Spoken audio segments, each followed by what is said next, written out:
third Predator film following the success of Prey and Killer of Killers, and you found a way to change the game yet again. Can you tell me how the idea of establishing the Predator as a protagonist of the story first came about? Was it an idea that you'd been mulling for a while? Truly, the idea for Badlands, my third entry in the Predator franchise, came from trying to think of what has never happened in a Predator movie before. And that was the Predator has never won. He always comes to Earth and gets his butt kicked. And he's supposed to be the galaxy's greatest hunter. So in mulling that over, I realized very quickly I didn't want to make a movie that was just a slasher movie where the bad guy wins at the end. I really wanted to find something, a story that would allow us to root for the Predator. And that became Badlands. This is also the first time that we see an expansion of the mythology of the Predator. Can you tell me how you first went about building the lore? When I first, I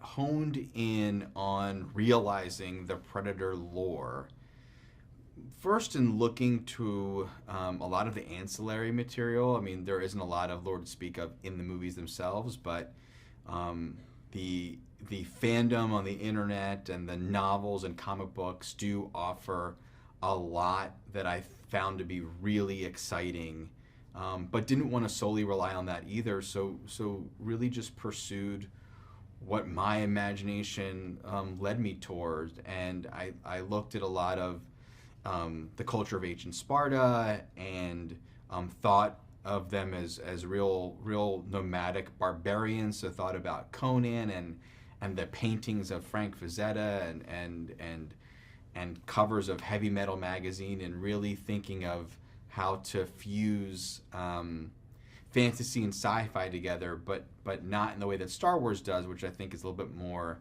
feudal and medieval fantasy, and really looking at the more sword and sandals kind of fantasy with sci-fi.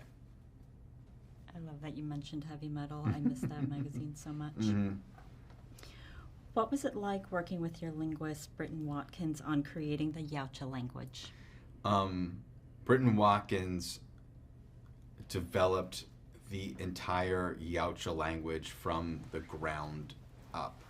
There had been some runes in the earliest Predator movie, but those really were just there to look cool. They didn't really make any grammatic or semantic sense, and Britain took those and then also took into consideration the actual physiology of the Yautja face and mouth shape and the way the mandibles moved, and that the mouth doesn't really close, and developed a language around all of that and brought so much authenticity to the movie. The previous installments of the franchise that I made all investigate different cultures, and with Britain's help we were really able to make the Yautja themselves a culture that we were almost archaeologically digging up and portraying. Perfect. The heart of the film is this idea of chosen family, which was such an unexpected and brilliant choice. And everything really hinges on the friendship that develops between Thia and Dec. Can you tell me what it was like working with Elle and Dimitrius, and how you helped nurture their rapport? I was really able to help nurture the rapport between Dimitrius and Elle by strapping themselves to each other.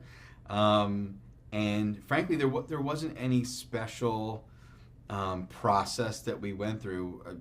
Dimitrius and Elle happen to be both charming people that are lovely to work with and collaborate with. And with Dimitrius, he gave a real powerful performance that Elle was able to witness because we didn't have a prosthetic mask covering things up. She was really able to look in his eyes when she wasn't facing the other way and be driven by that, and for us to be out in the nature, in all the the locations in New Zealand, and be stirred by what surrounded us. And Elle is such a gifted performer, and I knew would bring some wonderful levity and intensity to her roles. I was not expecting her to be as physically adept, and just our normal walk and talks were challenging because she was suspended on wires or in this crazy wheelbarrow contraption.